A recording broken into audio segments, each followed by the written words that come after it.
the father had been. What happened to us when we made the film?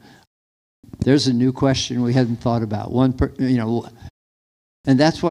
If need to a lot of processing around.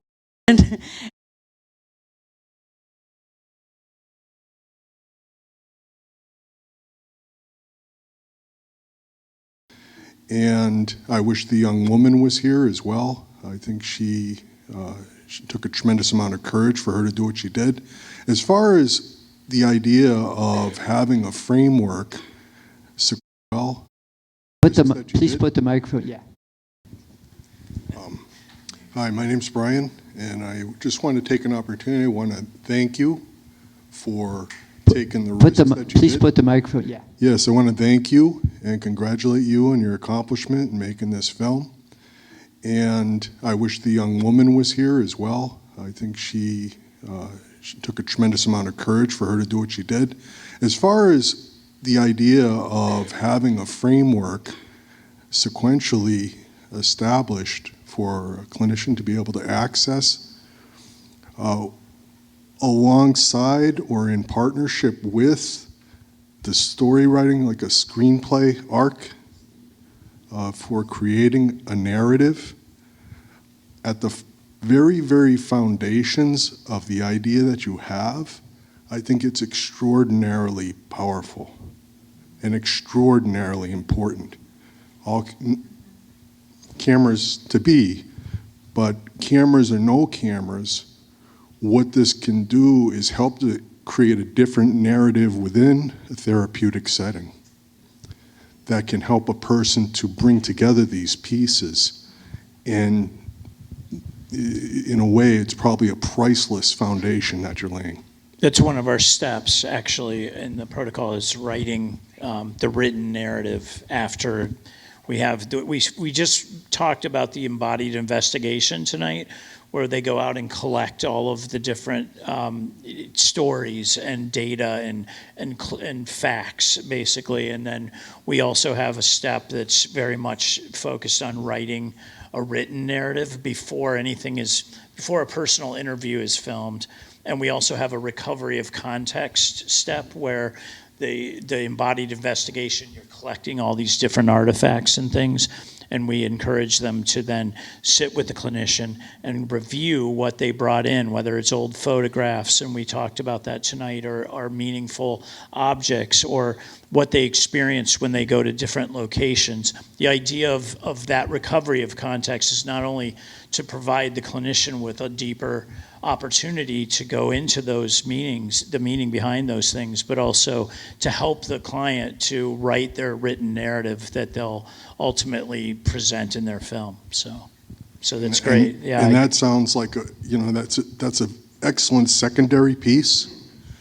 But I just want to underscore this primary piece of creating these stories as a pathway possibly to someone seeking to have their story filmed is incredibly important. I've never heard it put in this context, but having written screenplays and having a certain amount of clinical background, when I see these things together like this, it is a natural way of connecting thought and engaging. With that, I'll pass. Thank you. Thank you very much for your thank sharing you. your thoughts. Excellent.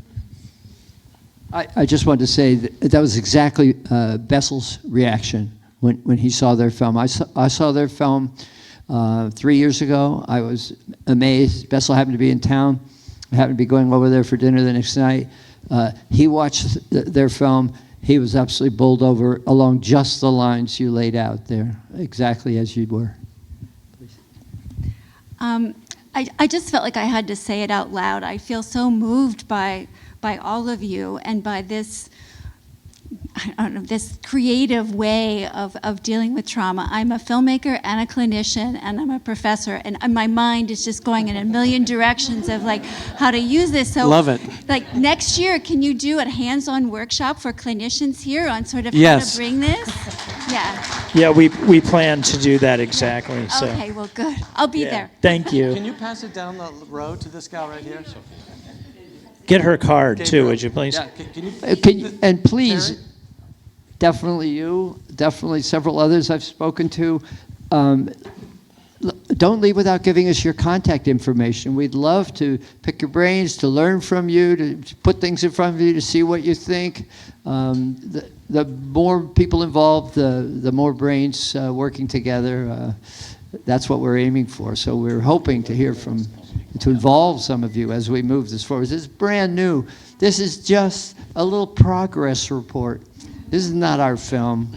Maybe by next year in New York, we'll have this film as a film. But we're just starting out, so please join us. Our next question is going to come from Sophia. We met her this afternoon at our booth. Sophia is a neuroscience major that finished her senior year in high school at the same time she took her freshman year in college. So we had a very nice visit with her. Thanks. Sophia, the floor is yours. Thank you. I had a question about how do you guys think your personal relationships changed after starting to talk about it? And was there a stark contrast between before and after? Were you able to feel more connected to society and to family and friends? I know you talked about it a little bit, but if you wanted to go a little bit more in depth into it, that. Yeah, I'll start off by saying that it's a vivid memory for me, I'll put it that way, when we first sat down kind of quietly between ourselves and basically started asking each other, what do you remember? Do you remember this? I remember this. Do you remember that? So we were kind of checking each other's stories almost. But it was breaking new ground in our relationship, no doubt about it, by covering this after, almost 4 decades of living kind of a siloed life without really feeling comfortable or feeling equipped to have that conversation. It took us that long from my side to kind of process, the grief and the change to be able to start talking about it. Our relationship definitely changed. After the accident, Mark sort of felt this responsibility as the oldest survivor to sort of look after me. And it drove me crazy. At one time, I told him, "You're not my father," But we were in the parking lot at the Brown University rink in Providence, Rhode Island. I'd watched his hockey game in high school. I might have given him a little feedback on his play, and that was a response I got. Definitely gave me feedback on my play. And another aspect was he had all these pictures of our family on his wall. People characterized it as the wall of death. It was all the people who are no longer here. And I remember saying to him one time, "Why do you always live in the past? Why can't you just let that go?" So it was a frustration, I think, between us, which totally got cleared up through the process. And yeah, I mean, we're closer now than we've ever been before. Thank you so much. You're welcome. We should probably head over to the... Yeah, let's do that. We invite you to join us. Thank you so much. We're honored that you took the time to listen to us. We have a little reception across the hall. Please join us. And thanks again. Thank you. Thank you.